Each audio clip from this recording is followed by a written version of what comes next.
Good morning बच्चों। तो बच्चों जैसे कि हम लोग सॉल्यूशन पढ़ रहे हैं क्लास 12 में, तो हम लोग क्या पढ़ रहे हैं? Class 12 solution. देखेंगे बच्चों, जैसे कि हम लोग पिछले टर्न पर अब तक हम लोग जो है, मैं आपको कॉलिगेटिव प्रॉपर्टीज़ के बारे में बता रहा था। मैं बता रहा था वो क्या होता है कॉलिगेटिव प्रॉपर्टीज़, और उसकी डिपेंडेंसी किस पे होती है, क्या क्या होती हैं, ये सारी चीज़ें मैंने आपको पिछले क्लास में बताया था। तो हम लोग एक कॉलिगेटिव प्रॉपर्टी की बात कर रहे थे। एक तो हम लोग बात पहले कर चुके हैं relative lowering of vapour pressure, वो हम लोग पहले बात कर चुके हैं, उसको ख़त्म कर चुके हैं हम लोग। अगली जो कॉलिगेटिव प्रॉपर्टी जिसके बारे में हम लोग बात कर रहे थे, वो हम लोग बात कर रहे थे क्या? Elevation in boiling point. तो बच्चों मैं आपको समझा रहा था कि इससे पहले कि मैं आपको मैथमेटिकल फॉर्मूला बताऊं या मैथमेटिकल इक्वेशन बताऊं, मैं समझा रहा था आपको कि एलिवेशन इन बॉइलिंग पॉइंट होता क्या है, फील करने की बात है। देखिए बच्चों, एलिवेशन का मतलब ऊपर बढ़ना, मतलब ऊपर को एलिवेशन कहते हैं। एलिवेशन इन बॉइलिंग पॉइंट का मतलब हो गया कि बॉइलिंग पॉइंट का ऊंचा उठना या बॉइलिंग पॉइंट का ऊपर उठना। अब इसका क्या मतलब होगा समझेंगे बच्चों। जैसे कि सपोज मैं आपको पिछले टर्न पे बता रहा था कि क्यों माउंटेन एरियाज में दाल देर से पकती है और लैंड एरिया में या तराई क्षेत्र में या तराई प्लेन में क्यों जो है दाल जल्दी पक जाती है। क्यों? क्योंकि बॉइलिंग पॉइंट का डिफरेंस हो जाता है। यहाँ पे बॉइलिंग पॉइंट गिर जाता है और यहाँ बॉइलिंग पॉइंट, मतलब अगर जो भी बॉइलिंग पॉइंट यहाँ पर है उसके कंपैरिजन में यहाँ जो बॉइलिंग पॉइंट होती है वो नीचे जाती है। जैसे कि यहाँ पर अगर लैंड पे अगर 100 डिग्री सेल्सियस अगर बॉइलिंग पॉइंट है, तो ऊपर माउंटेन्स पे वही बॉइलिंग पॉइंट 70 डिग्री सेल्सियस हो जाती है। मतलब एक एग्जांपल दे रहा हूँ, होने जाती है। मतलब जैसे 70 तो नहीं, सपोज करिए जैसे क्या हो जाएगी 70 कह लीजिए या फिर 80 हो जाएगी, ऐसे कुछ बॉइलिंग पॉइंट हो जाती है। मतलब जो बॉइलिंग पॉइंट होता है वो हिली एरिया पे जाने पे घटता है। क्यों घटता है मैंने आपको बताया था, इस वजह से पता घटता है। क्यों? क्योंकि क्या होगा कि जब आप जो बॉइलिंग पॉइंट होता है उसका मतलब होता है कि तब बॉइलिंग पॉइंट या अब liquid is set to be boiling when its vapour pressure will be equal to the atmospheric pressure. मतलब किसी लिक्विड को आप उबलता हुआ तब बोलेंगे या आप तब बोलेंगे कोई लिक्विड उबल रहा है जब उसका वेपर प्रेशर एटमॉस्फेरिक प्रेशर के बराबर हो जाएगा। ठीक है, चलिए अब आते हैं नेक्स्ट की बात करते हैं। अगर उसके आगे बात करें तो अब देखिए होगा क्या। जैसे देखिए, जब तक हम ज़मीन पर थे, जब तक हम कहाँ पे हैं, ज़मीन पे हैं, तो हमारे ऊपर क्या है, एटमॉस्फेयर है। तो सपोज करिए कि यहाँ पर एटमॉस्फेयर की जो प्रेशर जो है वो है 760 mm ऑफ Hg। मतलब जहाँ पे हम लोग बैठे हुए हैं यहाँ जो एटमॉस्फेरिक प्रेशर है वो है 760 mm ऑफ Hg। होगा क्या कि यहाँ पर आप किसी मतलब पानी को जब आप गर्म करेंगे तो जो पानी का वेपर प्रेशर होगा उसको 760 mm ऑफ Hg तक पहुँचने के लिए, मतलब एक पानी को अपना vapour pressure 760 mm of Hg तक पहुँचाने के लिए जो हीट देनी पड़ेगी वो देनी पड़ेगी कितनी, 100 डिग्री सेल्सियस यहाँ पे। इस वजह से हम कहते हैं कि पानी जो है वो 100 डिग्री सेल्सियस पे उबलने लगता है। ठीक, जब माउंटेन एरियाज में जाएंगे तो हवा की जो लेयर्स है वो कम होती जाएगी, और जब आप ऊपर पहुंचेंगे तो जो ऊपर जब जाएंगे तो हवा का लेयर जब कम होगा तो एटमॉस्फेरिक प्रेशर गिर जाएगा। क्यों? क्योंकि यहाँ पे हवा का लेयर ज़्यादा है तो भाई प्रेशर ज़्यादा है। ऊपर जाएंगे, जैसे जैसे ऊपर बढ़ेंगे तो हवा का लेयर कम होता जाएगा, बिल्कुल अंतरिक्ष में चले जाएंगे स्पेस में तो वहाँ पर कोई प्रेशर है ही नहीं। ठीक, तो होगा क्या कि जब आप माउंटेन्स पे जाएंगे तो जो वहाँ का जो एटमॉस्फेरिक प्रेशर है वो कम हो जाएगा। जब एटमॉस्फेरिक प्रेशर कम हो जाएगा तो आप कमी हीट में जो पानी है वो इस वेपर प्रेशर को बराबर कर देगा। जैसे सपोज करिए कि अगर यहाँ पर ज़मीन पे 760 mm ऑफ Hg अगर प्रेशर है तो ऊपर सपोज करिए कि अगर प्रेशर अगर 400 mm ऑफ Hg है, तो अगर यहाँ पे 100 डिग्री सेल्सियस पर पानी का वेपर प्रेशर इसके बराबर पहुंच रहा था तो यहाँ पर क्या होगा, हो सकता है 70 डिग्री सेल्सियस पे ही क्या हो, पानी का वेपर प्रेशर इसके बराबर हो जाए। तो मतलब हम कहेंगे कि पानी, क्योंकि देखिए हमको 100 डिग्री सेल्सियस से कोई मतलब नहीं है, हमको मतलब इस चीज़ से है कि पानी का वेपर प्रेशर कब एटमॉस्फेरिक प्रेशर के बराबर होता है। अब चाहे वो 10 पर हो जाए, 20 पे हो जाए, 100 पे हो जाए या 200 पर हो। तो चूंकि यहाँ पर क्या होता है कि 100 डिग्री सेल्सियस पर जो है यहाँ पर पानी का जो वेपर प्रेशर होता है वो एटमॉस्फेरिक प्रेशर के बराबर हो जाता है।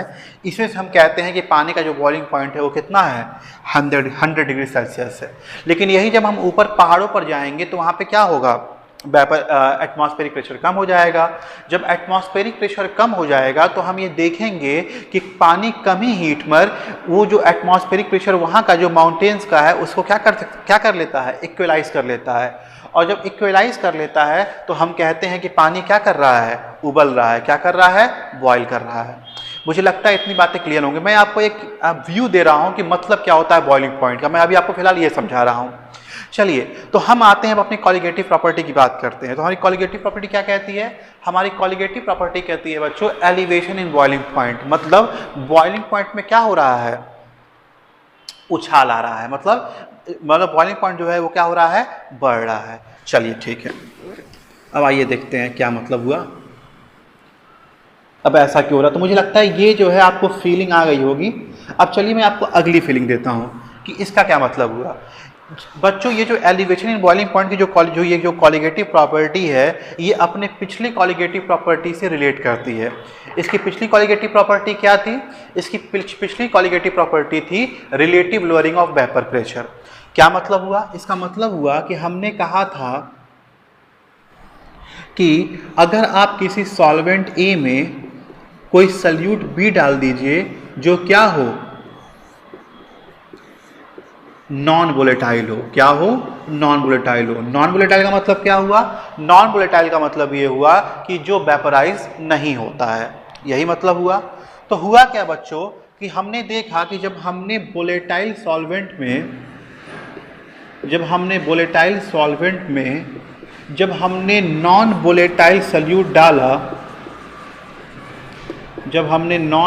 सल्यूट डाला, तो हमने पाया बच्चों कि ये जो बी है, चूंकि ये नॉन वोलेटाइल है, ये तो भाप बनता नहीं, तो इसको अगर आप कितना भी हीट देंगे तो ये तो भाप बनेगा नहीं। लेकिन होता क्या था कि ये जो बी था वो ए को सप्रेस करता था। देखिए वेपर प्रेशर कब बनेगा, मैं डिटेल समझा चुका हूं कि वेपर तब बनेगा कि जो वोलेटाइल जो कंपोनेंट है वो सरफेस पे आएगा, और सरफेस से जब एवापोरेट होगा तो हम कहेंगे कि वो वेपर प्रेशर बना रहा है। यही सिंपल सा मतलब होता है इन अ क्लोज कंटेनर। होगा क्या बच्चों कि बी चूंकि क्या है, नॉन वोलेटाइल है, तो ये क्या करेगा, ए को हिंडर करेगा सरफेस पे आने से। ए को क्या करेगा, रोकेगा। ए को हिंडर करेगा सरफेस पे आने से, और जब ए को हिंडर करेगा सरफेस पे आने से तो इससे होगा क्या कि वेपर प्रेशर कम हो जाएगा। यहां तक बात तो मुझे लगता है क्लियर होगी। पिछले वीडियो में मैं बहुत डिटेल समझा चुका हूं आपको। अब क्या हुआ बच्चों कि जब वेपर प्रेशर कम हो गया तो यानी कि अब सपोज करिए, फिर आइए आपको रिलेट करते हैं। सपोज करिए कि 760 mm ऑफ Hg तक आपको इस वेपर प्रेशर को पहुंचाना है ताकि ये पानी, ये सॉल्यूशन क्या करने लगे, बॉयल करने लगे। ठीक, क्या हुआ कि अगर वेपर प्रेशर इसका वही होता जो होता है, सपोज करिए कि अब सपोज करिए ए और बी दोनों वोलेटाइल थे। ए और बी क्या है, दोनों वोलेटाइल हैं। तो जब दोनों वोलेटाइल हैं तो दोनों अब किसी को हिंडर तो करेंगे नहीं, जो सरफेस पे आ गया वही भाप बन जाएगा। ए सरफेस से पहुंचा तो ए भाप बन गया, बी सरफेस से पहुंचा तो बी भाप बन गया। लेकिन जब बी नॉन वोलेटाइल है तो उससे क्या दिक्कत हुआ बच्चों, उससे दिक्कत ये हो गया कि ये जो बी है वो ए को पहली बात तो सरफेस पे आने से क्या कर रहा है, रोक रहा है, और दूसरी बात खुद एवापोरेट भी नहीं हो रहा है। तो ना खुद एवापोरेट हो रहा है और ए को सरफेस पे रोक भी रहा है। तो इससे क्या होगा बच्चों, जो सोल्यूशन का जो ओवरऑल वेपर प्रेशर है वो क्या होगा, कम हो जाएगा। यहां तक बात मुझे लगता है क्लियर होगी। अब देखिए बच्चों, मैंने क्या बोला है, मैंने ये बोला है कि किसी भी लिक्विड के बॉयल होने का मतलब ये होता है कि जब उसका वेपर प्रेशर एटमॉस्फेरिक प्रेशर के क्या हो, बराबर हो जाए। एक बार फिर से, किसी भी क्या नाम है, किसी भी लिक्विड का या किसी भी सोल्यूशन का जो बॉइलिंग का मतलब ये होता है कि जब उसका वेपर प्रेशर एटमॉस्फेरिक प्रेशर के क्या हो, बराबर हो जाए। अब क्या यहाँ पे देखेंगे बच्चों कि यहाँ पे चूंकि वेपर प्रेशर क्या हो गया, यहाँ वेपर प्रेशर कम हो गया। जब वेपर प्रेशर कम हो गया बच्चों तो यानी कि अब इसको किसी भी एटमॉस्फेरिक प्रेशर के बराबर पहुंचने के लिए ज़्यादा भाप निकालना पड़ेगा। मतलब जब भाप निकलने की जब गति कम हो गई तो यानी कि इसको यहाँ तक प्रेशर तक पहुँचने के लिए अब ज़्यादा भाप निकालना पड़ेगा, तभी तो पहुँचेगा। क्योंकि भाप निकलने की रफ्तार क्या हो गई, धीमी हो गई, क्योंकि जो बी है वो ए को एवापोरेट या वेपराइज होने से रोक रहा है। यहाँ तक क्लियर है? तो बच्चों अगर हमको एटमॉस्फेरिक प्रेशर तक पहुँचने के लिए ज़्यादा भाप की ज़रूरत है, यानी कि आपको नीचे से ज़्यादा हीट प्रोवाइड करना पड़ेगा। और अगर आपको नीचे से ज़्यादा हीट प्रोवाइड करना पड़ेगा तो उसका मतलब ये होगा कि बॉइलिंग पॉइंट में क्या हो रही है? वृद्धि हो रही है। ठीक है, मतलब कि पानी अगर पहले 100 डिग्री सेल्सियस पे ही अगर यहाँ पहुँच जा रहा था, तो अब क्या होगा? चूंकि अब भाप बनने की रफ्तार कम हो गई, तो जब भाप बनने की रफ्तार कम हो गई तो अब उसको इसी प्रेशर तक पहुंचने के लिए हो सकता है क्या लग जाए? 120 डिग्री सेल्सियस लग जाए।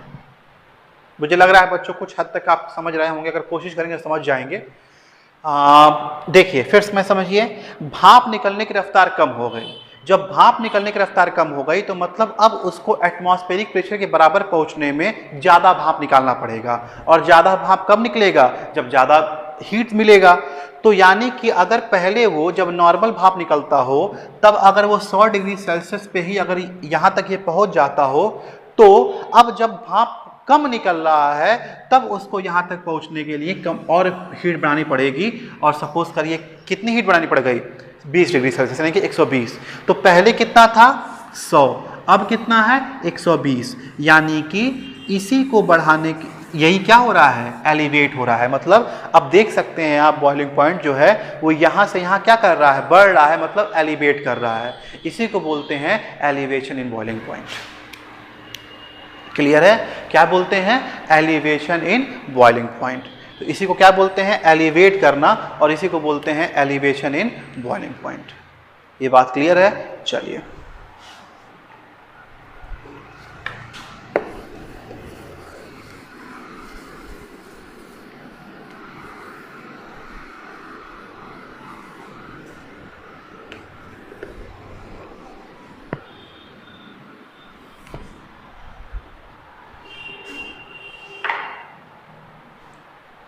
अब देखिए बच्चों, अब एक्सपेरिमेंट से क्या पाया गया मैं आपको वो दिखाता हूँ।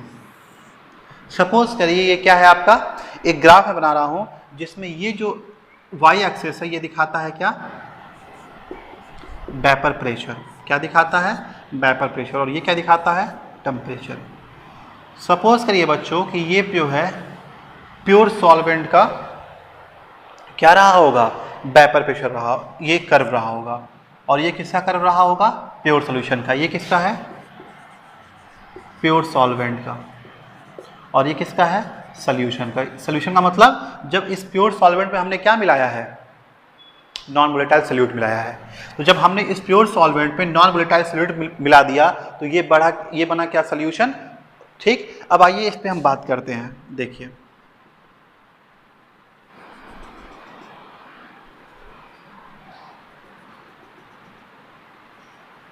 अब देखिए बच्चों, अगर हम सेम वेपर प्रेशर की बात करें, देखिए बच्चों अगर हम सेम वेपर प्रेशर की बात करें तो हम देखेंगे कि ये जो प्योर सॉल्वेंट का जो वेपर प्रेशर था वो पहले कम ही टेम्परेचर पर आ गया।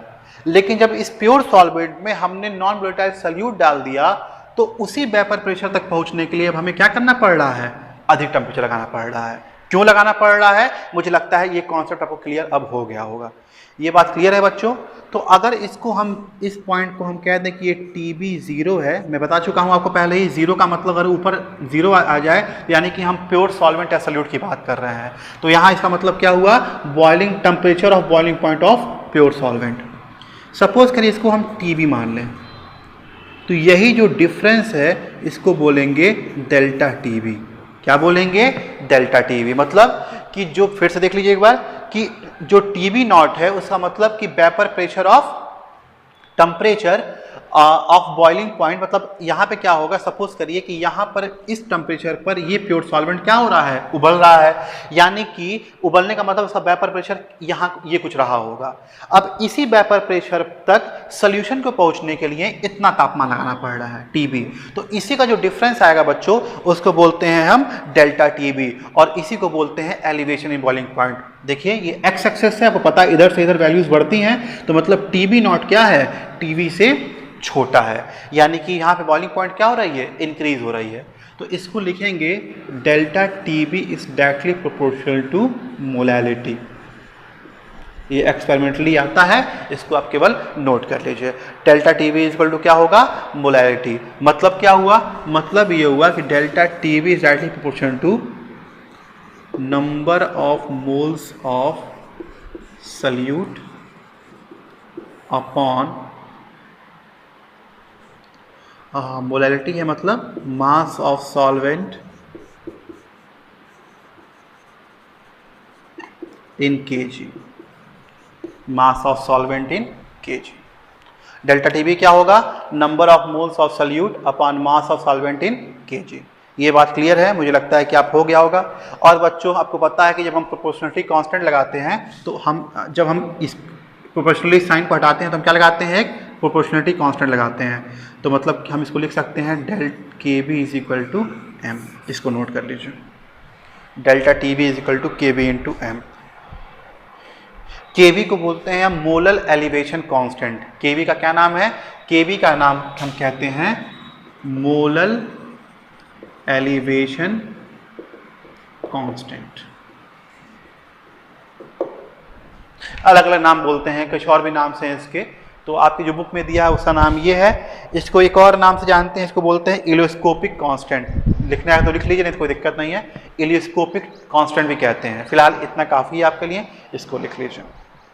अब देखेंगे बच्चों, जो केवी होता है इसके बारे में अलग से हम नहीं पढ़ेंगे, क्योंकि देखिए आपको जो क्वेश्चन आईआईटी मेंस तक में मिलेंगे उसमें 99.9% चांस है कि आपको केवी दिया रहेगा। जो 0.1% चांस है उसके बारे में भी हम बात कर लेंगे, लेकिन मुझे नहीं लगता कि उतना जरूरी है ये। तो देखिए 99.9% केस में ये केवी जो है आपको दिया रहता है, ठीक है। हाँ, अब बाकी जो है क्या आते हैं, मान लीजिए जो 0.1% में नहीं दिया रहता है उसके बारे में हम अलग से बात कर लेंगे, कि मुझे लगता नहीं है कि आपको जरूरत कभी उसकी पड़ेगी, ठीक है। यह यहाँ तक बात क्लियर है बच्चों। एक चीज़ और नोट कर लीजिए, इसमें इंपॉर्टेंट है, एक चीज़ इंपॉर्टेंट है, इसका यूनिट होता है बच्चों केल्विन केजी पर मोल। क्या यूनिट होता है इसका, केल्विन केजी पर मोल। इसका एक यूनिट होता है बच्चों केल्विन केजी पर मोल। क्या यूनिट होता है बच्चों, केल्विन केजी पर मोल। चलिए बच्चों, उम्मीद है कि आपने नोट कर लिया होगा। चलिए अब आइए क्वेश्चन लगाते हैं, तो आपका डाउट और क्लियर हो जाएगा।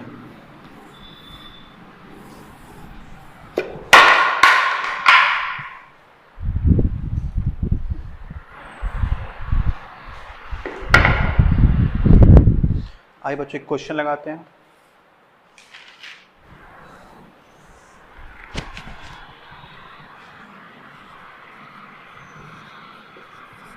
एटीन ग्राम ग्लूकोज, ग्लूकोज पता होगा, नहीं पता है तो लिख दे रहा हूं मैं इसका formula, is dissolved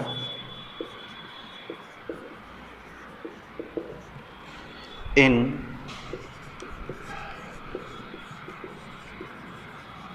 1 kg of water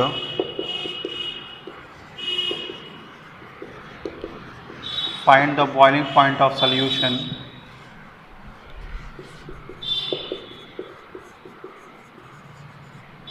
BP of pure water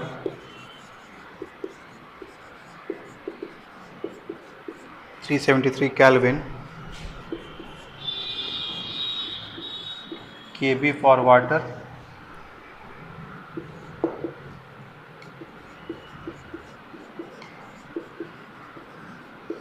देखेंगे बच्चों ये क्वेश्चन है। क्वेश्चन कह रहा है कि 18 gram of glucose is dissolve in 1 kg of water, find the boiling point of solution of pure water. Find the boiling point of solution, boiling point of pure water कितना है 373 kelvin, और केबी of for water कितना दिया है वो, इसको question लगाना है। चलिए बच्चों, ये क्वेश्चन मैं एक बार लगा देता हूँ आपको, इसके बाद क्वेश्चन आप एक बार खुद से ट्राई करिएगा। देखिए बच्चों, हमने क्या पढ़ा है, हमने पढ़ा है delta T V is equal to क्या पढ़ा है हमने, के बी इंटू एम, ठीक है। डेल्टा टी वी क्या है, और अब ये बताइए इसमें हमें निकालना क्या है, हमें निकालना है find the boiling point of solution, यानी कि हमें टी बी निकालना है। हमें क्या निकालना है, टी बी निकालना है। हमें क्या निकालना है, सबसे पहले ये जानना जरूरी है क्या निकालना है, तो टी बी निकालना है, ठीक है। यानी कि टी बी निकालने के लिए हमें टी बी नॉट का पता होना चाहिए, सॉरी ये टीवी नॉट है, ठीक है। हमें पहले टीवी नॉट निकालना पड़ेगा और टीवी नॉट निकालने के बाद हम क्या कर सकते हैं, उसको हम निकाल सकते हैं। ये बात क्लियर है? एक मिनट, सॉरी बच्चों, एक मिनट। हाँ बच्चों चलिए, तो आपको पता है जैसा कि आपने फॉर्मूला देखा है क्या, delta TV is equal to क्या होता है, केबी इंटू एम होता है। Delta TV is equal to क्या होता है, केबी इंटू एम। अब देखिए बच्चों, हमें क्या निकालना है, हमें निकालना है find the boiling point of solution, यानी कि हमें क्या निकालना है, टीबी निकालना है। कैमरे में दिख रहा है? चलिए बिल्कुल दिख रहा है। हमें क्या निकालना है, टीबी निकालना है। चलिए तो बच्चों चलिए पहले हम इसको निकालते हैं। देखते हैं डेल्टा टीबी इक्वल टू क्या दिया हुआ है, केबी। केबी कितना दिया है, 0.52 दिया हुआ है, और एम का मतलब number of moles of solute upon mass of solvent in KG. तो बताइए बच्चों, number of moles of solute कितना है, number of moles of solute कितना हो जाएगा, 18 कितना है, given mass. Number of moles of solute कितना होता है, given mass upon molar mass. Given mass है, मोलर मास हो जाएगा आपका 180 हो जाएगा बच्चों, upon mass of solvent in KG. तो चूंकि केवल यहाँ 1 kg में ही दिया हुआ है, तो यहाँ नीचे हम बाई 1 लिखेंगे तो कोई फर्क नहीं पड़ेगा, इस वजह से छोड़ देते हैं, ठीक है। अब देखेंगे बच्चों, इसको सॉल्व करिएगा, तो इसको सॉल्व करेंगे आप तो ये होगा 0.52 इंटू 1/10। 1/10 मतलब हो जाएगा 0.1, यानी कि 0.052। यानी कि बच्चों डेल्टा टीवी कितना आ गया, 0.052। एक बार देख लीजिए, मुझे क्लियर है कि आपको क्लियर हो गया होगा। अब देखेंगे बच्चों, डेल्टा टीवी निकल गया। अब हमें क्या कहना है, टीवी निकालना। तो डेल्टा टीवी क्या होता है, डेल्टा टीवी होता है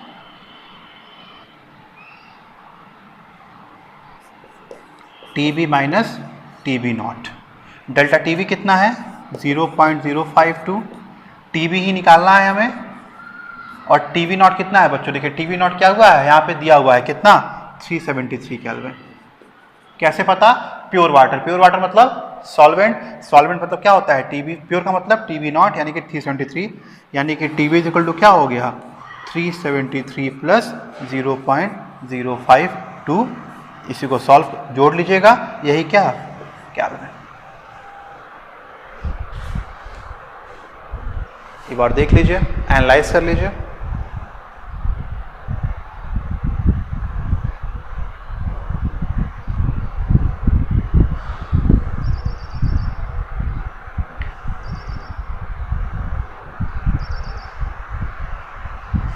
ठीक है बच्चों, इसे सॉल्व कर लीजिए। एक बार लिख के घर पे फिर से प्रैक्टिस करिएगा।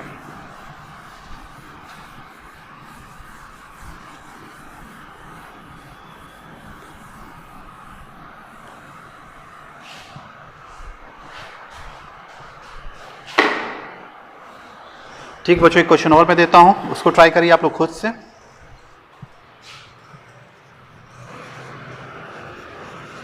Six gram urea and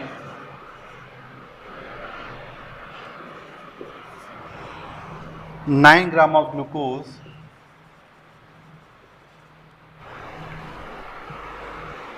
are dissolved in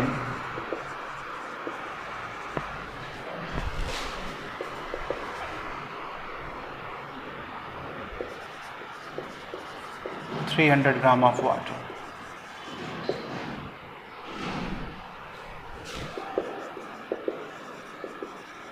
Find the boiling point of solution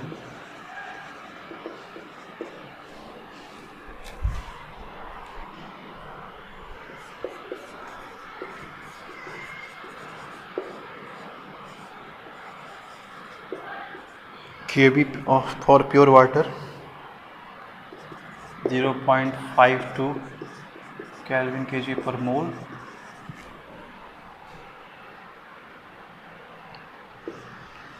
और बीपी पता ही है, बीपी ऑफ प्योर वाटर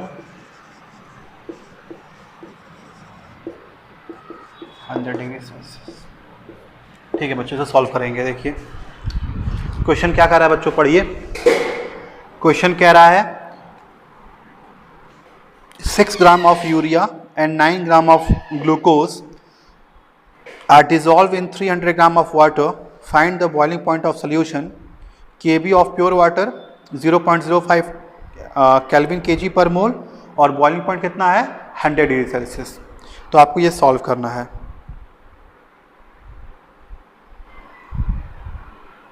यहाँ पे एक चीज़ ध्यान देंगे बच्चों कि यहाँ पे 2 सल्यूट को घोला गया है। पिछले वाले क्वेश्चन में केवल 1 सल्यूट था, यहाँ पे 2 सल्यूट है, तो कोई प्रॉब्लम नहीं है, दोनों का नंबर ऑफ मोल्स निकाल लीजिएगा। एक बार ट्राई करिए, फिर मैं आपको ये क्वेश्चन का आंसर बताता हूँ। मुझे उम्मीद है कि आप लोग ट्राई किए होंगे। जिसका आ गया उसका अच्छी बात है, जिसका नहीं आया वो यहाँ पे देख ले।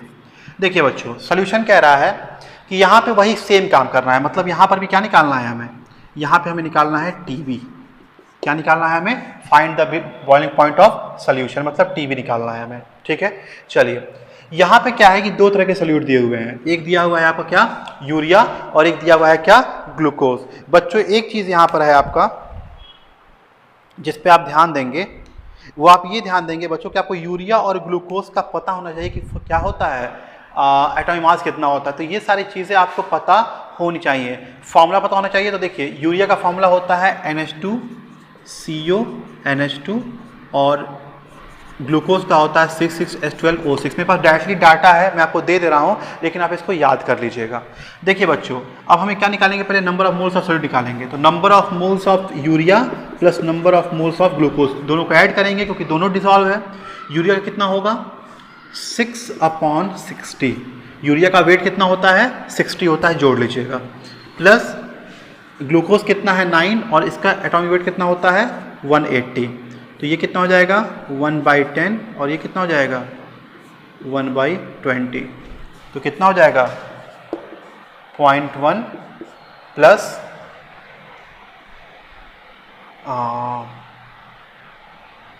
0.05। ये बात क्लियर है बच्चों।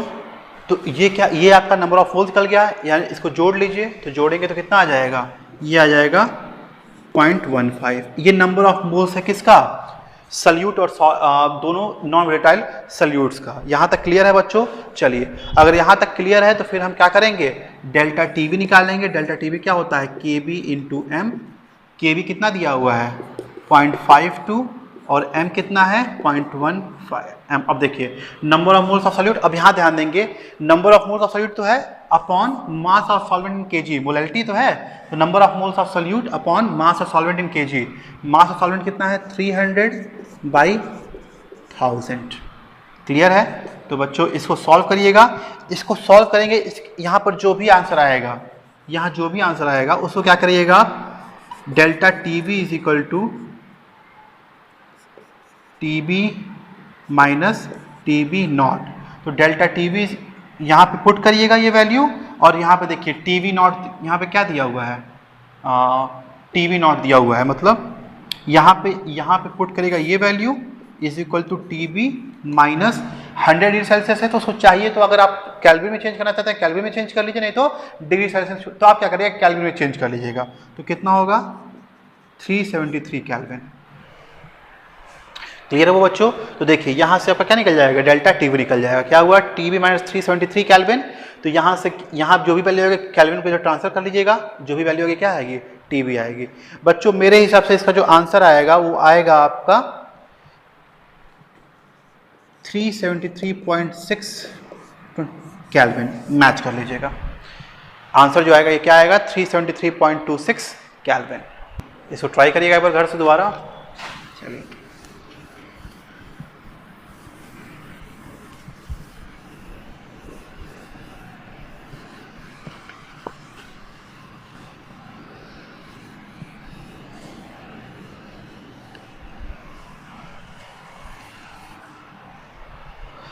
चलिए बच्चों,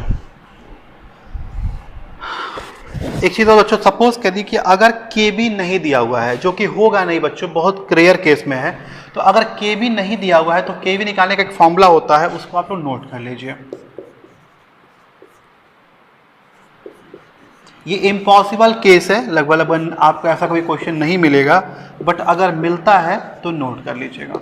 इसको पहले नोट कर लीजिए फिर मैं बताता हूँ। इसको नोट कर लीजिए, यहाँ पे कुछ वैल्यूज अगर आपको कन्फ्यूजन हो रही हैं तो नोट कर लीजिए इसको।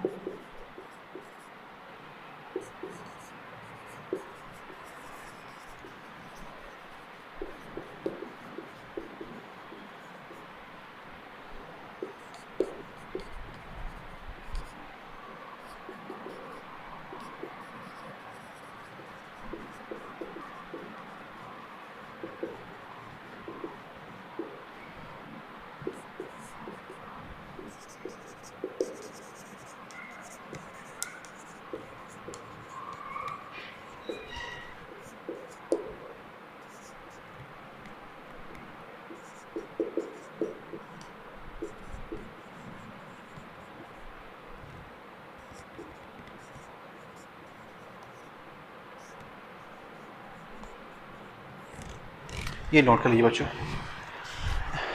ये वो केस है कि जब सपोज करिए के भी ना दिया हो आपके क्वेश्चन में, हालांकि ये क्वेश्चन बहुत मुश्किल है, कभी आएगा, बट अगर कभी ऐसा हो जाता है तो आप के भी इस तरह से निकाल सकते हैं। के भी क्या होगा, R into delta T B not का whole square M upon 1000 delta H vaporisation. यहाँ पे टी बी नॉट क्या है पता है, boiling point of pure solvent, M क्या है molar mass of solvent, delta H vaporisation क्या है एंथैल्पी ऑफ वेपोराइजेशन, और आर इज इक्वल टू क्या है यूनिवर्सल गैस कांस्टेंट। इसकी वैल्यू होती है, दो वैल्यूज जो यहाँ पे आपको मोस्टली पुट करनी होंगी, वो या अगर जूल में दिया हुआ है तो 8.314 जूल पर मोल केल्विन, और कभी अगर कैलोरी में अगर वैल्यू पूछता है तो 2 कैलोरी पर मोल केल्विन। ये अपने हिसाब से आप कर सकते हैं।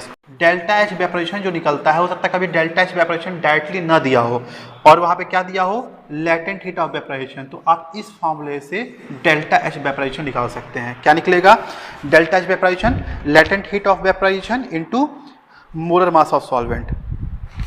अगर बच्चों आपको ये कंफ्यूजन हो रहा है कि लेटेंट हीट ऑफ फ्यूजन और इंथैल्पी ऑफ फ्यूजन या वेपोराइजेशन में क्या फ़र्क होता है, तो देखिए बच्चों, अगर इंथैल्पी ऑफ वेपोराइजेशन दिया हुआ है तो मतलब 1 मोल की बात कर रहा है, और अगर लेटेंट हीट ऑफ वेपोराइजेशन दिया हुआ है तो मतलब 1 ग्राम की बात कर रहा है। फिर से इसको चाहिए तो लिख लीजिए, अगर लेटेंट हीट ऑफ वेपोराइजेशन बोल रहा है तो मतलब 1 ग्राम अमाउंट की बात कर रहा है, और अगर इंथैल्पी ऑफ वेपोराइजेशन की बात कर रहा है तो मतलब 1 मोल की बात कर रहा है। यही फर्क होता है लेटेंट हीट ऑफ वेपोराइजेशन में और इंथैल्पी ऑफ वेपोराइजेशन में।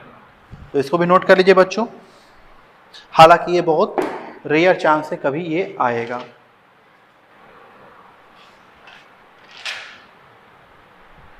चलिए बच्चों, उम्मीद है आपने नोट कर लिया होगा। चलिए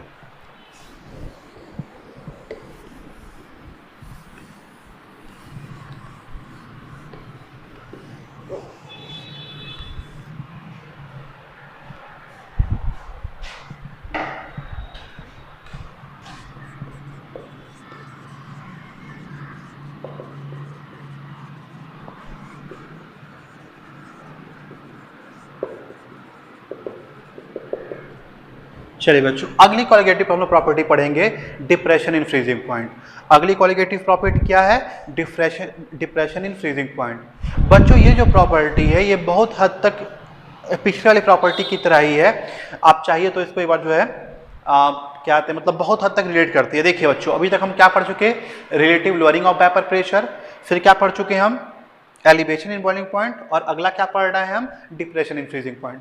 देखिए बच्चों, डिप्रेशन इन फ्रीजिंग पॉइंट का मतलब क्या हो, पहले इसको फील कर लीजिए और फिर हम लोग मैथमेटिकल इक्वेशन लिखेंगे।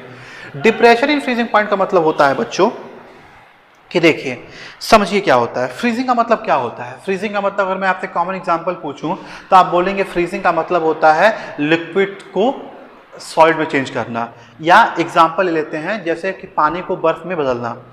क्या हुआ बच्चों, मैंने क्या बोला, मैंने बोला कि फ्रीजिंग का मतलब होता है पानी को बर्फ में बदलना या लिक्विड को सॉलिड में चेंज करना। अब ठीक है बच्चों, तो आखिर ये बताइए अगर लिक्विड से सॉलिड में कोई चीज़ चेंज हो रही है तो उसका मतलब क्या है।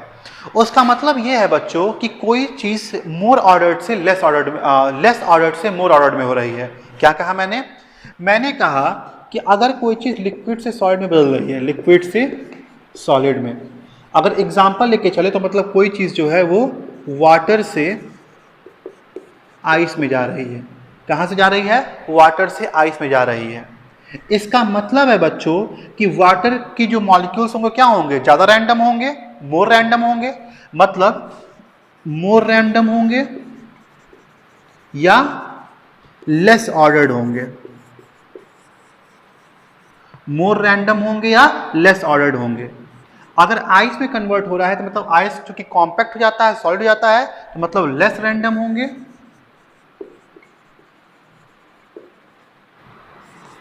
या मोर ऑर्डर्ड होंगे। मतलब समझेंगे बच्चों, मतलब समझेंगे बच्चों, फ्रीजिंग का मतलब होता है कि किसी भी लिक्विड का सॉलिड में चेंज होना, या आप ये कह सकते हैं वाटर से आइस में चेंज होना। वाटर से आइस में चेंज होने का मतलब बच्चों ये हुआ कि वाटर के जो मॉलिक्यूल्स होते हैं वो ज़्यादा रैंडम होते हैं, क्योंकि उनके पास उनका कोई डेफिनेट शेप नहीं होता, तो उनमें रैंडमनेस ज़्यादा होती है। तो मतलब वाटर का मतलब हो गया मोर रैंडम लेस ऑर्डर्ड, या तो ज़्यादा रैंडम होते हैं या तो उनकी ऑर्डर क्या होती है, लेस होती है। आइस में चूंकि आइस सॉलिड हो जाता है तो वो मोर कॉम्पैक्ट हो जाता है, तो उसका मतलब ये हुआ कि या तो लेस रैंडम होगा, क्योंकि भाई कॉम्पैक्ट हो गया तो अब उसके मॉलिक्यूल्स बहुत ज़्यादा हिल डुल नहीं सकते, और आपको पता ही है कि सॉलिड क्या होता है, डेफिनेट शेप होता है, तो लेस रैंडम हो गया या फिर मोर ऑर्डर्ड हो गया। क्लियर हुई बात ये? चलिए अब देखिए बच्चों, समझेंगे इस बात को कि क्या होता है डिप्रेशन इन फ्रीजिंग पॉइंट। अब हमने क्या किया बच्चों कि सपोज करिए कि अब मैं यहाँ पे फिर आपको एक रियल एग्जांपल देता हूँ। जैसे बच्चों कि जहाँ पे बहुत ज़्यादा बर्फ़ गिरती है, जैसे कि अमेरिका या यूरोपियन कंट्रीज़ हो गई, तो यहाँ पे क्या होती है बच्चों कि वहाँ बहुत ज़्यादा बर्फ़ गिरती है, तो वहाँ के लोग क्या करते हैं, जैसे यहाँ वहाँ की सरकार क्या करती है कि ऊपर हेलीकॉप्टर से जहाँ जहाँ सड़कें होती है, जैसे सड़कें पूरी बर्फ़ जम गई हैं तो कैसे लोग चलेंगे, तो वो क्या करती है वहाँ से उसमें जो है नमक डाल देती है। क्या करती है, उस आइस में वहाँ से ऊपर से हेलीकॉप्टर से या किसी भी चीज़ से नमक का छिड़काव कर देती है। होता क्या है बच्चों कि जैसे वो नमक का छिड़काव करती है बर्फ़ पिघल जाता है। ठीक है, अब ये बात है कि ऐसा क्या हो गया, तो देखिए बच्चों समझेंगे इसको। मैं कुछ बातें आपको आज बता दे रहा हूँ, कुछ बातें कल बताऊंगा। या बच्चों ये आप समझ जाइए कि तो क्या हुआ कि बर्फ पिघल गया। बर्फ क्या होता है, जब वो नमक डालते हैं तो बर्फ क्या होती है, पिघल जाती है। अब बर्फ क्यों पिघलती है बच्चों, ये आज आपका होमवर्क है, इसको आप लोग इस पे रिसर्च करिएगा, सर्च करिएगा और पता लगेगा ऐसा क्यों होता है। चलिए मैं आपको एग्जांपल दे दूं, एक हिंट दे रहा हूँ। ऐसा इस वजह से होता है बच्चों कि नमक जो है वो डालने से बर्फ इस वजह से जल्दी पिघल जाती है, क्योंकि होता क्या है कि जैसे नमक डालते हैं जो बर्फ की जो फ्रीजिंग पॉइंट होती है उसमें गिरावट आ जाती है। ठीक है, अब इसका क्या मतलब हो बच्चों, इस पर आप रिसर्च करिएगा और इस पर क्या करिएगा, आप सोच के आइएगा, तो मैं कल इसको आपको डिटेल में फिर दोबारा समझाऊंगा कि क्या होता है इसका मतलब। तब तक बच्चों पढ़ाई करते रहिए। Best of luck.